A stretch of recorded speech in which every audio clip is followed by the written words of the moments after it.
Hello,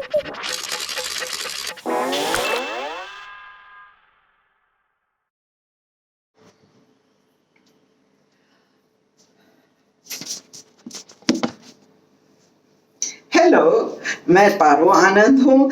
आपके लिए एक बड़ी मजेदार कहानी लेके आई हूँ। अब पहले तो आप सोच रहे होंगे कि ये पारो है कहाँ पर, ये कौन सी जगह है। हाँ, शायद आपने गैस कर लिया होगा, मैं बाथरूम में खड़ी हूँ। अब आप सोचोगे, अरे बाथरूम में क्यों खड़ी हुई है, ये कोई जगह है। पर जब कहानी का शीर्षक सुनोगे तो आपको पता चलेगा मैं बाथरूम में क्यों हूं। इस कहानी का शीर्षक है सुसु। वाकई सुसु। ठीक है, तो ऐसा है कि जब मैं कोई 12-13 साल की थी तो मेरे पापा का ट्रांसफर हुआ एक जगह, एक देश जिसका नाम है मलेशिया। ठीक है, और वहां पर भाषा मलेशिया बोली जाती है। जैसे आपको पता है कि अलग अलग जगहों की अलग अलग भाषाएं होती है। बंगाल में बंगाली, पंजाब में पंजाबी, तमिलनाडु में तमिल, केरला में मलयालम। और मलयालम के बारे में मैं बड़ी इंटरेस्टिंग चीज बताऊं, जब आप इंग्लिश में लिखते हो मलयालम तो आप लेफ्ट टू राइट लिखते हो तो मलयालम, राइट टू लेफ्ट लिखते हो, उल्टा लिखते हो तब भी मलयालम। इंटरेस्टिंग है ना। इसको कहते हैं पैलिंड्रोम।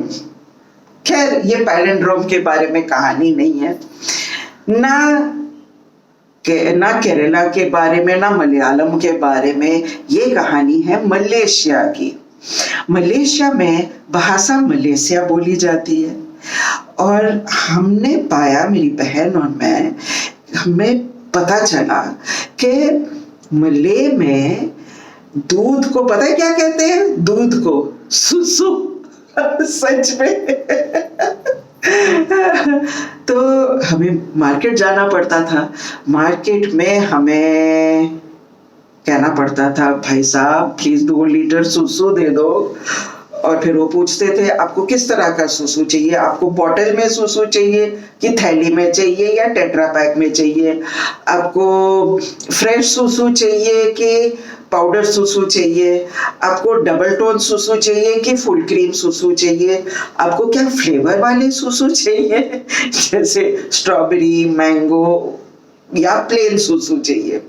तो हमें कहना पड़ता था हमें ये वाला सुसु चाहिए, और फिर उसके लिए पैसे देके हमें उठा के घर भी लाना पड़ता था और फिर पीना भी पड़ता था। एक बार बल्कि हम नाश्ता खा रहे थे तो मेरी बहन ने बोला, पारो जरा सुसु पास करना। मेरे पापा ने बोला, क्या गंदी बातें कर रहे हो, क्या गंदी बातें कर रहे हो। क्योंकि उनको पता ही नहीं था, वो ना बहुत व्यस्त रहते थे, पत्रकार थे तो सारा वक्त बिजी रहते थे अपने काम में। तो उनको पता नहीं था। तो जब हमने बोला सुसु तो उन्होंने बोला गंदी बातें मत करो। हमने बोला गंदी बातें हम नहीं करे, कहते हैं चुप करो, क्यों जवाब देते हो, चुपचाप अपना नाश्ता खाओ। और उन्हें पता नहीं था कि वो चाय में क्या डाल रहे और क्या पी रहे हैं। मेरी बहन और मैं हंस रहे थे पर उनको पता ही नहीं। हमें अच्छा नहीं लगता था। भाई किसको अच्छा लगेगा कि मार्केट जाके सुसु खरीद रहे हो। हमारे घर के पीछे ना एक जंगल सा था। वहां पर मैंने देखा कि एक सरदार जी घास काट रहे हैं। अगर घास काट रहे हैं हो सकता है उनके पास गाय है। अगर वो उनके पास गाय है हो सकता है वो दूध बेचते होंगे और फिर हमें वो दूध देंगे और हमें मार्केट जाके सुसु नहीं खरीदना पड़ेगा। तो मैंने मम्मी को बोला, मम्मी ने उनसे बात की और उन्होंने बताया कि हाँ जी, मैं रोज रात को आके दूध दे जाया करूंगा क्योंकि रात नू मैं टैक्सी चलाना वा, सो मैं रात नू आवांगा। ठीक है, कोई बात नहीं।